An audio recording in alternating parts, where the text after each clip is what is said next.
Good morning, dear friends. Today we see Jesus is telling when you give a lunch or a dinner, do not invite your friends or brothers or relatives or rich neighbors because they will also invite you in return and that will be your repayment.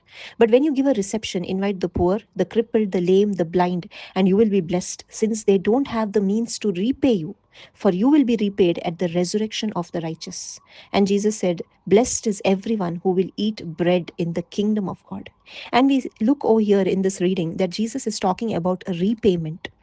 And when we hear and when we see what Jesus has done on the cross for us, there is no way in which we can repay him for that great sacrifice that he has done on the cross by laying down his life for our sake, for our sins. And there is no way in which we can repay Jesus for the work that he has done, not for himself, but he did that great sacrifice for us, for my sake, for your sake, so that we may be forgiven of our sins and so that we may enter into his kingdom. But Jesus is saying that there will be a resurrection of the righteous. And who is that righteous one? If we invite our friends or neighbors for lunch or dinner, do we become righteous? Or do we become righteous when we do good deeds, when we give donations, when we give charity, when we feed the poor? Are we becoming righteous in that way? The Bible says that we can never be righteous with our own good deeds, but because there is no one righteous, not even one, it says in Romans chapter 3 verses 10,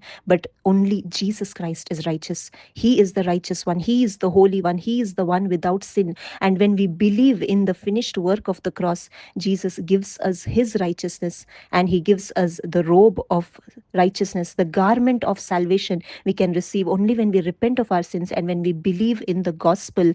And that is why Jesus has invited all of us into that heavenly banquet, because today we are the ones who are poor in spirit. We are the ones who are crippled in our spirit. We are lame. We are blind. We have been blinded by the things of this world and by the deceptions of this world. And that is why Jesus has come to remove that spiritual blindness so that we may all hear his gospel, we may receive his righteousness, and so that we may enter into the kingdom of heaven. And that is why Jesus is saying, blessed is everyone who will eat bread in the kingdom of heaven. Today we are all invited into the heavenly banquet to dine with Jesus, to have lunch with him. And how can this be possible? Not with our own good deeds, not with our self-righteous deeds, but we can only enter by the righteousness of Christ because of what he has done on the cross. And when we truly understand the message of the cross, Jesus gives his righteousness. He puts on the garment of salvation, because salvation is only through Jesus Christ alone. There is no other way